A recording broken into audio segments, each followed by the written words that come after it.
Lake Committee, not last bill on the list, but it was for the Wild Urban Land Interface bill that we spoke for it. The forestry was not there, but they're who designed the map, so obviously they're for it. The firefighters all spoke for it, but the league who represents the firefighters spoke against it. Ultimately, it still passed out. I think there was one no vote, but it's moving forward. I think it's got amendments that make it so it works. It still could be an added burden, but what it does is it puts a line at the 5 mark, which we can easily define on a map, so that we know where it is and what to expect and how to plan for it. So it's still got a long ways to go. That's its first public hearing. We'll get it out on the floor, and I'll keep you up to date as it moves forward. This is Representative Ray Ward, is his bill, and it's House Bill 184, and it's titled Small Lots and Starter Home Amendments. The general premise of this, what he's trying to do, is switch how we go about getting land approved. So in general, if you say anywhere within the state of Utah that is zoned residential, if you want to do a project that is smaller, more dense units, and I believe it's 8 units per acre, this bill says you have the right to do that. And so you would go to the city and with a very simple drawing, you don't have to go get all the engineering and everything, but a very simple drawing and explanation of what your plans are to do. You go to the city has, so they have 5 days to look at them and say, we have what we need to make a decision. They have 30 days. And if they say, we don't like it, we just don't like this, we don't think it fits in our city for any reason, they don't have to have a reason other than they just don't like it, then they have to take a vote and say, okay, we're not going to approve this particular project. And that's all it does. It doesn't give any by right things other than you have the right to apply for it. And then the city would have to take a proactive position to deny it. It kind of restores that homeowner's rights with their property to say, here's what I'm going to do. But it also keeps the city's ability to have that local control and say, what you're trying to do in this particular location doesn't fit well. We need to do something different. The city's pushed back really, really hard on it. In fact, they're strongly opposing it. They're outworking it. And it's interesting, the city people that talked and the legislators that they've been working with were all talking as though they all had shared notes, that it wasn't this organic, I don't understand this. It was held in committee. There were a handful of legislators that said, you might can get me to yes if, and we got some ifs and we're going to kind of work on it. But the city's claims are it bypasses zoning. It doesn't. It gives a zone that gives you the opportunity to go ask. But then if that's not what the city's zone is, you would still have to go through the process to rezone it and do everything. But you have the right to do that unless the city tells you no. One of the city league people actually says, no, there's a bunch of other bills out there you should look at that would do a better job. Not an incorrect statement. There are some great bills out there that we need to look at, and we won't talk about them now.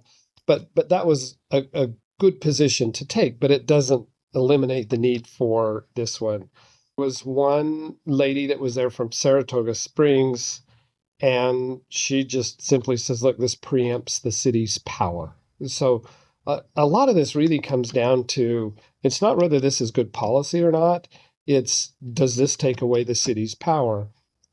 I think Representative Ward has done an amazing job to not take away the city's power. Again, if I have property and say, hey, I'm thinking about doing this, I take it to the city and ask them, the city can simply say no. They still hold all the cards. They have all the power. They can do anything they want on it. The problem is right now, if I have a piece of property and I want to take it to the city, before they will even look at it and have a discussion, you have to go through tens of, not hundreds of thousands of dollars of drawings and plans to get it to them before they will even review it. And this is just simply saying, look, on the front end, they have the right to bring it in. And if you don't want it, you have to take an affirmative vote action to say, we are not going to allow that project in. Seems like a good compromise to me.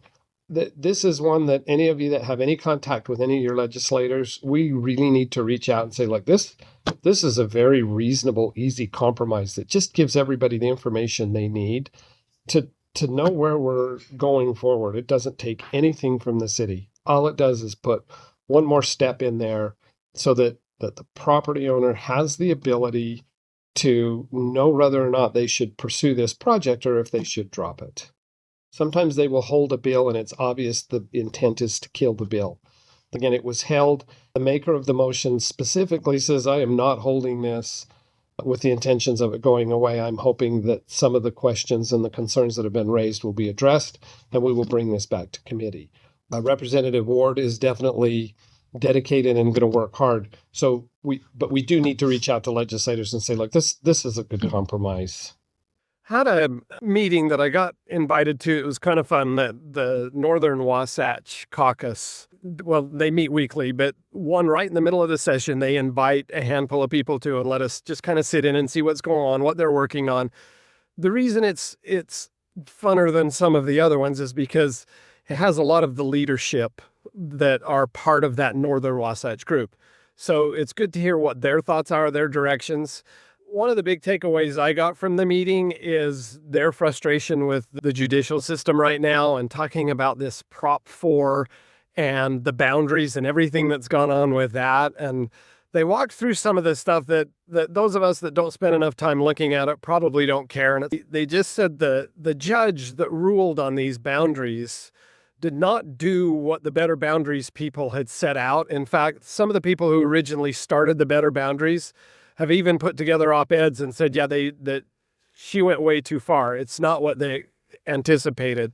So she has not done what the people asked. The Utah Constitution very clearly says that the legislature shall draw those boundaries. So she hasn't followed the Constitution, and she's just legislating from the bench. She has made up her own rules. She set up her own process and put this all together. And now she's blocking them just through legal wrangling from even getting it to the Supreme Court to say, okay, we need to have this heard. They postponed when the filing day is for the congressional seats, but that time is quickly running out and they've got to get some sort of response from the Supreme Court, and she's blocking that. So anyway, kind of an interesting conversation to hear what's going on. And they're looking at it saying, you got to think about this from a much bigger perspective. And it comes into, well, how do these initiatives work at a city level too? Because all of a sudden, if they can change what they do and how they're applied by the judge, now when somebody comes and does an initiative and protests one of our subdivision, it changes what a city can do. Even if they're there to help you, they can't. Anyway, so keep an eye on this one and see if somebody comes and asks you to sign on doing away with this Prop 4, you probably should do that. The only way to undo it is through an initiative process. The court has said the legislative branch can't do it. And so they're trying to undo it and fix this so that we don't have just crazy things happening. Anyway, that was a big takeaway. Fun meeting.